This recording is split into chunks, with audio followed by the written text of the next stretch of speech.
All right, man. Peace. So now, as usual, in the aftermath of the championship round, you're going to hear a lot of stories about players moving here and there and a lot of chess moves being made in the background, for teams to try to improve their chances for the next season. One of the main moves that have been made, which was a big move, was Jerry West, who's been the architect of two different all-time great teams, that being the Lakers of the 80s, well, really three, the Lakers of the 80s, the Lakers of the early 2000s, and the Warriors of the last, 4 years. Right now, he's decided to make a move back to the Clippers, back to LA. And I believe that he's doing so because he was offended by the Lakers that he wasn't invited to come back to them. The reason why I bring it up is because I believe that it's the first step in precipitating a LeBron James move to the Clippers to play with his friend Chris Paul.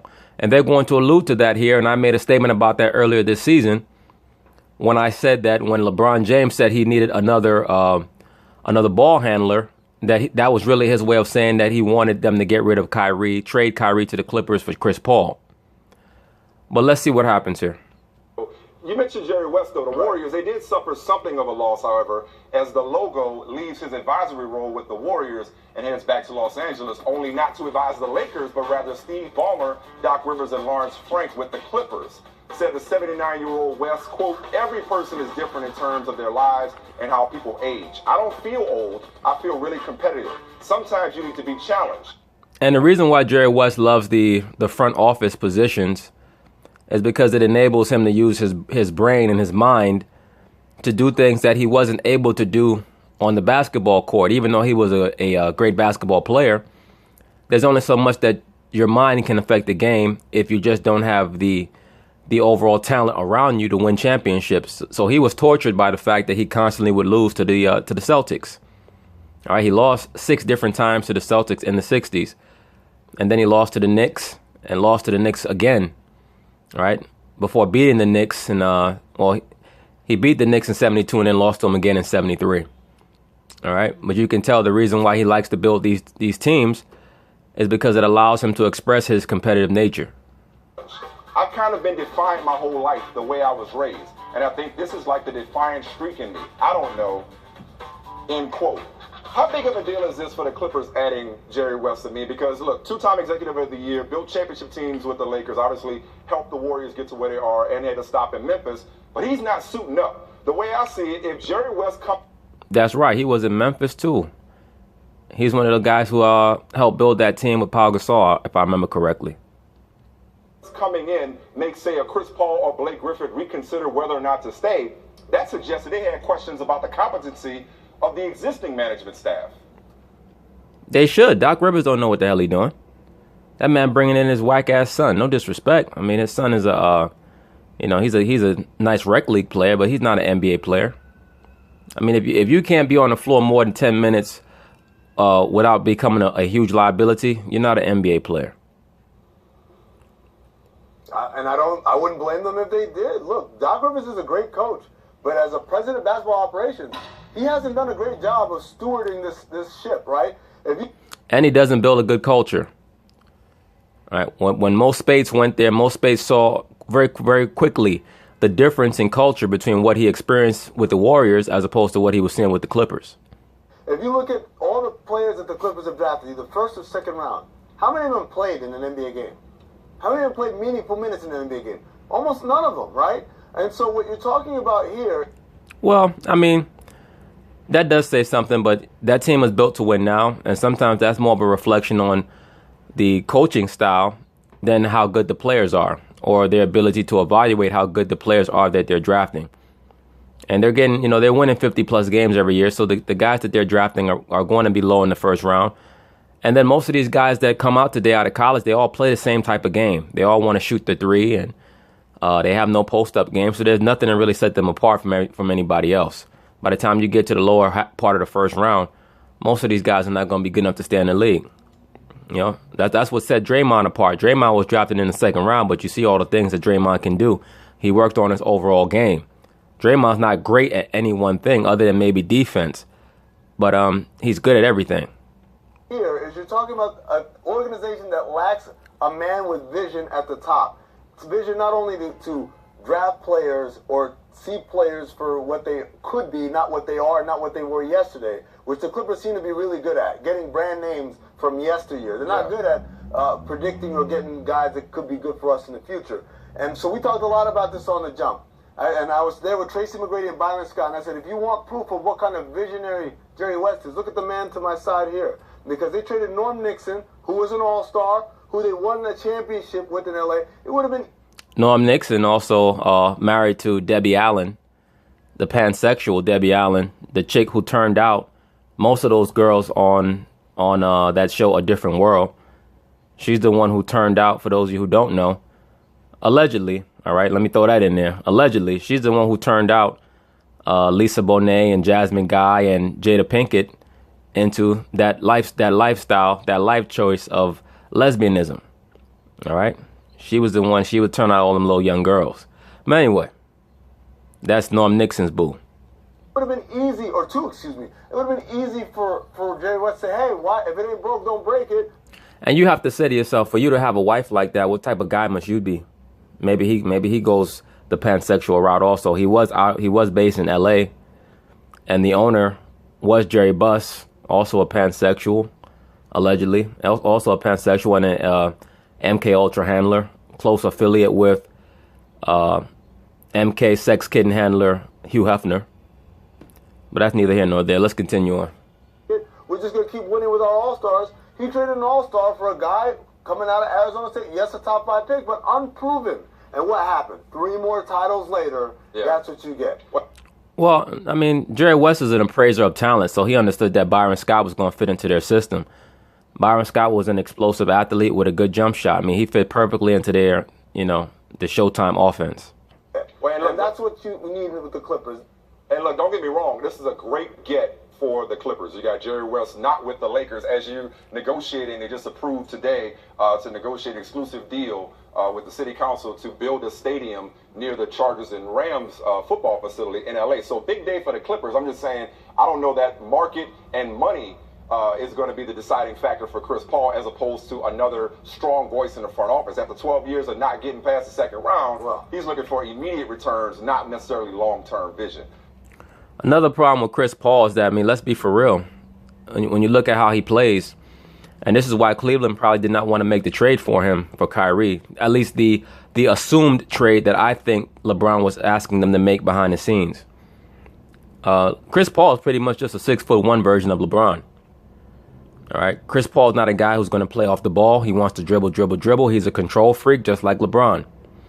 And in this NBA, to play that style of basketball, you have to be a LeBron James size guy to be good enough to win a championship playing that style of basketball now. I mean, really, when you look back at the history of the NBA, how many Super Bowl dominant point guards ever won anything? When Isaiah Thomas was ball dominant in the early to mid 80s, they didn't win anything. It wasn't until they started more of a movement offense when they got Joe Dumars and he developed, and Adrian Dantley and then Mark Aguirre. It was only when, they started to move the ball more where they started to win championships. All right, so I don't know. Chris Paul might just be too talented for his own good. But we appreciate you, man. Thanks for following through. It's been a busy day for you, bro. A nice T-shirt, by the way. No problem, Mike. Thanks a lot. All right, Now, Amin Al-Hassan, I believe that he's from Somalia. All right, I believe he's from Somalia, if I remember correctly. Now, let me take a moment to plug a pretty good piece on .com by Tom Haberstroh and Brian Windhorst about LeBron's legacy given his losing finals record. But coming off the loss to the Warriors, the volume is turning up on the talk that Cleveland could lose him again next summer. The Vertical's Adrian Wojnarowski says that within Cleveland and around the league, the feeling is that LeBron is, quote, very much in play to leave again and likely head out west to one of the 2 LA teams. LeBron, of course, has a house and Hollywood business connections in LA. Yeah, he's moving. He's going to go there. It's basically just going to be a matter of which team does a better job of improving their stakes and improving their chances of being competitive over this next season. Right? But I don't believe that LeBron's going to sign another long-term contract to be in Cleveland. I just don't believe it. I believe that he's going to try to take the LA connection, the Hollywood connection to another level. Speaking of Hollywood, not quite, my man, not quite. I look like Hollywood? You look fantastic. You just upstaged me like a mug. But anyway, is it, what do you body of these LeBron rumors? Is it looking like things are maybe lining up? You got Jerry West there. Yeah. Maybe Chris Paul returns. If you want to keep connecting the dots, D-Wade free after this year, assuming he picks up his option in Chicago. Melo, early termination option after next year. By the way, D-Wade posted a Throwback Thursday picking up Banana Boat Boys today. Do you buy into this LeBron? And they're most likely going. I could definitely see them doing that. But if LeBron agrees to that, to bring in D-Wade and Carmelo and Chris Paul all to play together, that's just for fun. That's just for them to do, to say we were able to accomplish this. We wanted to do this and we did it. Because them niggas are not winning no championship playing together. All right, they need one basketball each. All four of those guys are ball dominant players. All four of those guys play a hero ball style from the early 2000s. They would not be good together at all. All right. LeBron, I wouldn't say plays hero ball necessarily, because when the fourth quarter comes, he wants to give the ball up to everybody else because he's scared to shoot free throws and he doesn't want to have to take clutch jump shots. But other than that, first 3.5 quarters, he wants the ball all to himself. To LA Clippers in particular, perhaps. I will say this right here on the 6th.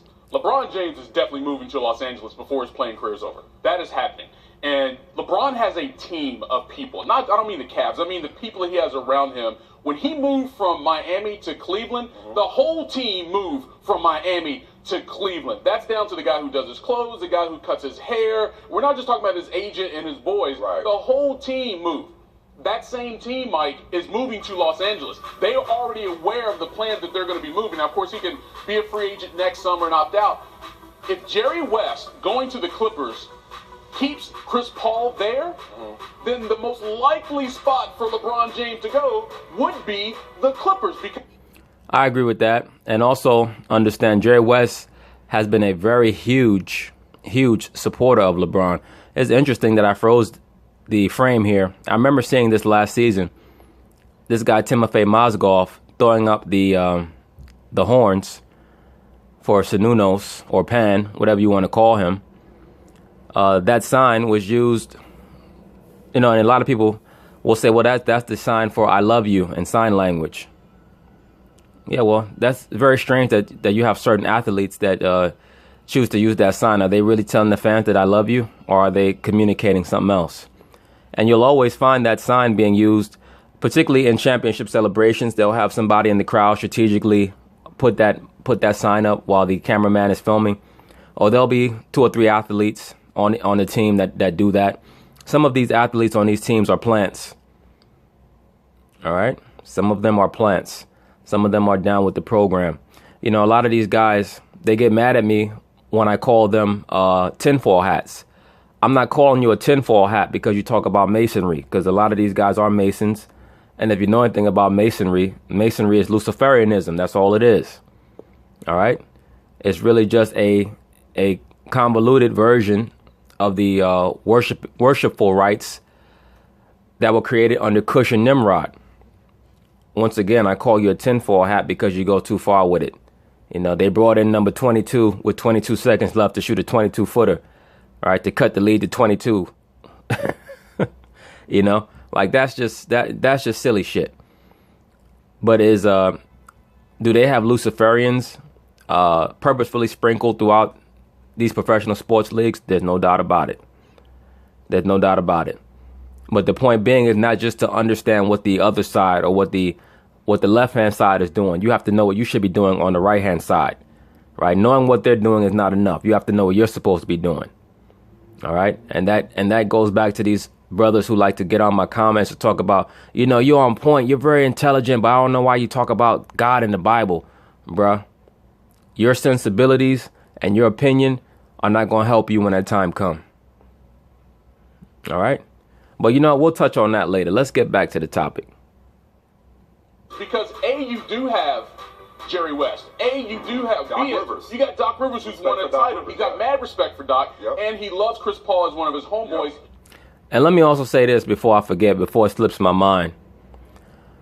like I said, Timothy Mozgov was throwing up the horns for Pan, or for Cernunnos, whatever you want to call him. Same entity, talking about Cush and his son Nimrod, who took on the mantle after his father relented. The people who use sign language will tell you that that sign means I love you. The reason why they use that sign to mean I love you is because Nimrod, or as the Bacchus, he was known as the god of love. When it speaks about the god of love, it's talking about the god of pansexuality, right? That's why pederasty is known as man-boy love, right? That's why in the higher levels of the occult or masonry, when they talk about the brotherly love, it's going into the rites of homosexuality. It comes from Bacchus. I've spoken about Bacchus before. The name Bacchus just means the son of Cush. All right? That's all it means, the branch of Cush, or the son of Cush, talking about Nimrod. Right? When you have a bacchanalia or bacchanalian rites, it's talking about an orgy. All right? Of both male and female sex. Right? Both hetero and homosexual sex. But to get back to what I was talking about, the reason why the sign language symbol for love is the index finger and the pinky finger up and the two middle fingers down, the horn symbol, is because Helen Keller is the one who used that sign and adapted that sign for sign language. She was what was known as a theosophist. All right, she was a follower of a woman named Madame Blavatsky, who was the top witch of the 1800s, or one of them. All right, but she really was the preeminent witch or occultist of the 1800s. She trained Aleister Crowley. All right, she taught Aleister Crowley. She started something called Theosophism. Right, Theosophism sought to find the link or the bond or the string between all of the spiritual practices of the world. All right, bring them all together and form their own composite belief system. All right, and then that led to the formation of things like the Order of the Golden Dawn, and then later Ordo Templi Orientis under Aleister Crowley. But that's neither here nor there. Point being, Helen Keller was a Luciferian. All right, and she was a theosophist, one of many famous people of the early 20th century who were theosophists. All right, guys like Jiddu Krishnamurti and Frank Baum. Frank Baum, who wrote, if I remember correctly, Wizard of Oz. Let me see who else. I believe Lewis Carroll, who wrote Peter Pan, was a theosophist as well, if I remember correctly. Peter Pan, once again, is a story glamorizing pedophilia, right? Peter Pan, right? The god Pan was known in Egypt as Ptah or Ptah-min, right? He was always shown with the erect phallus. But that's neither here nor there. Let's hear what they're talking about with LeBron and LA. He thinks he can get it done there. So, yes, I think the pieces are lining up that LeBron James could eventually end up in Los Angeles. He's going to be in LA. Right. He will play for the Clippers. It will be an old super team, but at least it'd be the super friends. I mean, Exactly. and maybe his values may be different at that point in terms of how he wants to wrap up his career, who he wants to play with. That's been a dream of theirs for a while to play together. Let's go back to Chris Paul. So you have the Los Angeles Times early this afternoon. They reported, according to an anonymous... Chris Paul, another guy who I believe is into pansexuality. Just my opinion. All right? Just my opinion. When you look at their wives, you look at the wives of LeBron, Chris Paul, Dwayne Wade, and Carmelo, I believe all their wives get down with the team, if you know what I'm saying. Like, it wouldn't shock me at all if they engage in wife swapping and things of that nature. All right? I remember seeing a photo of Chris Paul taking LeBron's wife out to dinner. All right? If I remember correctly. And we already know how Lala and Gabrielle Union get down. All right? They keep their teeth white, not from brushing them, but by other things. You know, but it is what it is. Right? Allegedly. But they get down with the team. And like I said, Chris Paul, with those State Farm commercials are purely quote unquote Masonic. I put Masonic in quotes because in the cats always like to talk about Masons. All you talk about is Luciferianism. I cut right to the chase. All right? All that is Luciferianism, and it's really just talking about the orders and the rituals of Cush and Nimrod. All right? I think a brother asked me about Albert Pike. Albert Pike, bro, That's the man who came out and explicitly stated that Masonry is the worship of Lucifer. That's it. I mean, I don't understand how much clearer you got to get with it. But that's what these guys adhere to. All right? Period. Executive that Chris Paul is going to be meeting with the Rockets and the Nuggets in free agency. Now, why the hell would he go to the Rockets to play with that hard-head nigga, James Harden? How likely? I would love to see him form another super team with San Antonio in particular. The Rockets are interesting given how ball dominant James Harden is, but if Chris Paul go to the Spurs, he's gonna have to change his whole outlook on basketball. All right, it's gonna be similar to how KD had to change when he came to play with the Warriors. All right, some of the habits that Chris Paul's used to, he's not gonna be able to do that with the Spurs. They could stand to use another playmaker. What do you think about Chris Paul in Houston? The only leverage that Chris has is an opportunity to go somewhere else, right? Yeah. Because he's going to get the max money from the Clippers. So he's decided, do I get $50 million, do I move? The real leverage he can put on the team, though, is the fear that he might leave. And then they say, okay, what do you want us to do to keep you? Besides what would this that extra, be? I don't know. Don't sign Blake? I mean, I don't know. What exactly can they do at this point? If I'm the Clippers, I mean, the only reason why I'm keeping Chris Paul is for hopes of getting LeBron, right? I mean, y'all haven't gotten out of the second round. It's not like Chris Paul's Isaiah Thomas. It's like, dude, it's not like you've taken us to the promised land, right? We haven't even gotten a chance to match up with Golden State for us to say that they're better than us, right? Like every year something happens, and he's starting to break down physically. He need to go out there with the Cleveland and let LeBron take him to one of those clinics down in Miami that LeBron go to, allegedly, to help him stay healthy all damn season. That's what he need to do. Or fly out there to Germany with Kobe, and help and let Kobe show him where all the good clinics are out there, allegedly. I would say this: Chris is very smart when it comes to basketball and very good at talent evaluation. He knows every roster on every team in this league. If there's a guy he thinks that would help them more than somebody that's on the current squad, I can envision him going and say, you know what? Bring this guy in, make this move, and I'll stay. I can totally see him. It also might be due diligence, but if I'm going to pick a Texas team, if I'm him, with all due respect to San Antonio, you got to go to San Antonio. Correct. But I still find it hard to believe, especially with the specter of perhaps LeBron down the road. Who knows what's on their text thread that those guys keep, that he would turn down an extra $50 million that he helped negotiate into the CBA. Yes. And we want to talk about Hollywood connections and marketing and this, that, and the other. He's got a lot of that going on already in LA. Something drastic would have to happen, I think, for Chris to leave LA and leave that $50 million, knowing that there's a pretty good chance he could get his boy LeBron the next year. I think something drastic would have to happen. But the only way he can really put but if he goes to San Antonio or Houston, that's a state with no state tax. You basically get the $50 million back right there. Put pressure on that team to do what he wants them to do. Right, it's the flirt. It's to flirt. And the more people you flirt with, the more jealous your girl gets. Yeah, I don't know nothing about that. That's all you, pimp. I'm here too. I'm just saying, back in the day, I remember stuff like that. I don't understand that, man. I mean, I get it, but I mean, if you got to flirt with other bros just to get your woman jealous, y'all probably in a dysfunctional relationship anyway. If you got to do all that to get her attention, just let the broad go. I mean, hey, man, you host the Sports Center coming up at 7 o'clock. Yep. Appreciate you following. No problem. Thanks a lot. Yeah. All right, so now I decided to include this panel discussion on the potential LeBron James move to LA. Let's see what they have to say.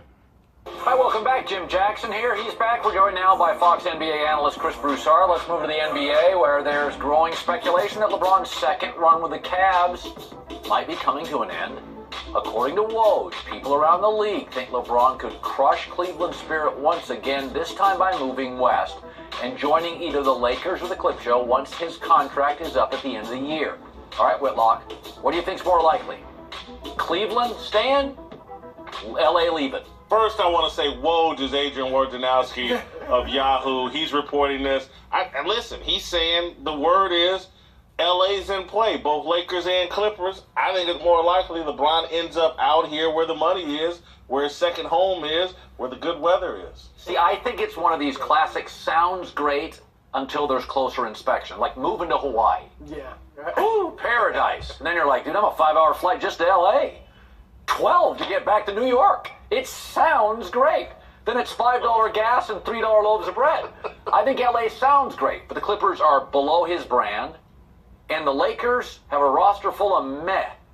And I just don't think, listen, Kyrie Irving is unbelievable. One of the great players in the league.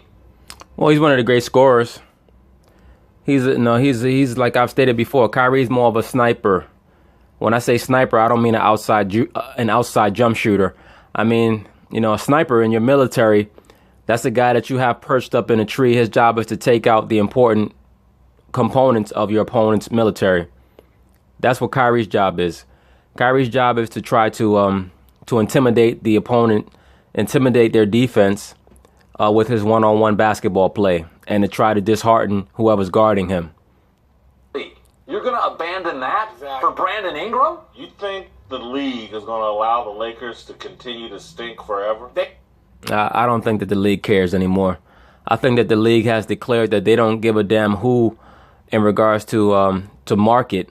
They don't care who is really the top team or the top franchises anymore, because they're getting so much money from the networks now, guaranteed money. They don't really need an LA or New York to be the top teams. They showed you that when they turned down the Chris Paul trade to the Lakers the first time. They've allowed the Knicks to stink for 20 The years. Knicks have never been what the Lakers are. Years and years and years ago, the Knicks were a flagship franchise. They froze an envelope trying to fix the Knicks. I don't want to hit the NBA has allowed small markets to dominate the last 10 years. Exactly. They're not Oklahoma City. This is a free fluid market.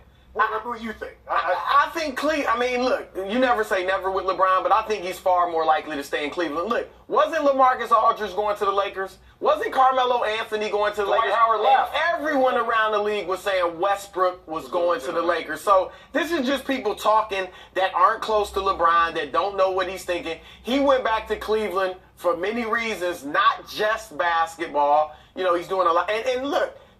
Yeah, but whatever he's doing in Cleveland, outside of basketball, he can do from a remote location as well. All right. LeBron James is not somebody who's going to have to hop on a commercial flight to go from LA to Cleveland. He's going to have a private jet. I'm not definitively saying that I think he's going to leave, but nothing will shock me with him. He's a pretty autonomous individual. He moves according to his own whims, as kings do. All right. And he does have the mindset of a king. He does have a ruling class mentality. He does what he wants to do. Not being LA has not stopped him from having a media company that Maverick Carter runs, from being in movies, from having a game show. LeBron knows and I also think he has designs on owning the Cavaliers. I said that already. I said that in the past. That's the main reason why he came back to Cleveland in the first place. He wants to own that team. And eventually, I believe he wants to maybe run for some type of political office as well, particularly in Ohio. Down the road, so he could obviously do that if he left, but I think he stays. But what kind of legacy does he want to leave, though? I mean, in regards to, he wants to win multiple championships. Right. And after this year, the Lakers won't be in a position to put him in that mind frame that they can win, no matter what they do. I can understand that Jerry West going to the Clippers now, you want to bend his ear. You want to listen to Jerry West. No question. I understand that, but just knowing LeBron and what he wants to accomplish post his basketball career, how he wants to be remembered. He took the hit by leaving before. Does that mean he won't leave again? I'm not for sure. But the ownership aspect, the control of the Cavs post his career, I really think is in the forefront of his mind while he's playing. By the way, short contracts in Cleveland don't mean he's leaving. What they allow him is leverage with Dan Gilbert. Exactly. It's like a guy who he's with a chick and he don't want to get married. And maybe he's scared, when he gets married, that she's going to change and she's going to try to lock him down. So he tries to string her along. It's the same thing that LeBron is doing in Cleveland. And I think if Dan keeps, and he will, keeps allowing LeBron to get what he wants, he'll stay in Cleveland. Cleveland's a good spot for him. It really is. It's a good spot. He's playing with his friends. But at what point does it hit that line of demarcation, so to speak? Because Father Time is going to catch up. Yeah. So the organization, no matter what leverage LeBron has to make a decision at some point in his career. Do we keep spending the money? Do we move on? See, that's also a decision that's going to have to be made down the road. Right, but that also depends on what's on the horizon. All right, a lot of people make moves just to make moves, and some people make moves because they see, okay, here's his replacement. All right, some couples are together because they don't have options to have anybody else. So that's the situation that Cleveland is in. It's not like they're going to get any big free agents to sign there if LeBron is not there, or if LeBron is no longer capable of leading a team to a championship. So the power is pretty much always going to be in his hands because Cleveland is not a city that most people want to go to. Bro, and do we continue to overlook the mistakes that he's made? If I'm the organization, I would rather have Andrew Wiggins than Kevin Love. And I think in those 3 years, if they had kept Andrew Wiggins, they'd have one title and they'd be better positioned. Yeah, but you know what, bro? LeBron James at 31 years old when he came back to Cleveland, he wasn't going to bank on a 19-year-old fresh out of college after 1 year in college, right, who was probably about 20 pounds underweight to play in the NBA to help him win a championship. That just wasn't going to happen. LeBron James wanted somebody, a stretch four who could also post up down low. You don't have that many of those guys in the league. Basically, it was Bosh, Love, and Blake Griffin. And you couldn't get Blake Griffin, and Bosh was in Miami, so they went for Kevin Love. I mean, it was a perfect storm. Love wanted out of Minnesota. LeBron didn't want Wiggins. LeBron played with Love on the 2012. I believe they played together on the 2012 Olympic team. So, if I remember correctly. So, I mean, it wasn't that hard to figure out that LeBron did not want Wiggins there, and justifiably so. Going forward, if they had Andrew Wiggins. So again, if I'm Dan Gilbert, LeBron's got leverage, but I've got, hey man, we've done things your way, and I've spent a lot of money over the tax. Here's the thing too, if LeBron, he's not gonna catch Jordan, I don't think, with the 6 rings. And if you go to the West, you may never get to the finals again. Is it better to go to 10 or 11 finals? Which he could do, even though you won't win 6. You could at least, the legacy would be, man, he got there every year. Right. Got his butt kicked by Golden State. 5 years in a row. I'm going real better team. Real quick to your... All that stuff is just bullshit. And I'm not trying to digress, but all this Golden State is the better team. Golden State plays the better style. They're not the better team. All right? They play the better style, which incumbently would make them the better team, but when I say that they're not the better team, they don't have better talent. Steph Curry is not more talented than Kyrie. KD is not more talented than LeBron. Klay Thompson might not even be more talented than JR. Just all pure talent. JR is one of the more talented players in the NBA. He's just totally bugged out of his mind. Crazy, deranged, and unfocused. All right? Is Draymond more talented, more physically gifted than Tristan Thompson? No. All right, but those guys have their head on straight. They play a better style of basketball. Your Wiggins, the only issue I have with that is his development would have been stymied in Cleveland because of the ball handling and ball control of LeBron and Kyrie. Wiggins would not be allowed to be the Wiggins we see in Minnesota. He was able to go in there as a young rookie, make his mistakes, learn, be in situations to win. At Cleveland, And he wouldn't have been like that. And for the record, LeBron has never shown an affinity for playing with undeveloped young people. Ding. There you go, Colin. You hit it right on the head. I just said that. LeBron is not, by his own admission, he's not a patient person. He doesn't have time to watch players develop. Right? He wants shit that's ready-made. That's why he likes to create these teams. People. So when you say a problem. Well, no, I mean, he likes playing with veteran, all-star level, proven, high basketball IQ, know the league. He's not a mentor. He's really not. A problem. It's not a problem. He wants to play with all-stars. Lakers don't have one. Brandon Ingram? Lonzo Ball? He's not interested in playing with that. He didn't want to play with Wiggins. If he leaves Cleveland, which I think is a big if, there are a lot of better places to go than the Lakers. The Clippers, like you said, Jerry West makes it. Miami would make more sense. How about San Antonio? He loves Popovich, He act like he loved Popovich. He don't really love Popovich, right? It's like they say you don't really know somebody till you live with him. LeBron don't know Pop until he play for him. A lot of these guys, they like to talk shit from afar. Oh, Pop, I love Pop. Pop is so... Please. You go and sign with San Antonio. First practice, Pop is talking to you like you're a runaway slave, and see how much you love his ass then. He put you in a position to win. That's why all them stars in San Antonio, they be looking like they have a look on their face like abused children, like they're scared to talk. Tim Duncan, Kawhi, all of, if you go play there, you better become mute. LeBron is too sensitive, and he couldn't handle Pop. I just think those are better options than the Lakers. All right, to another guy. But anyway, peace.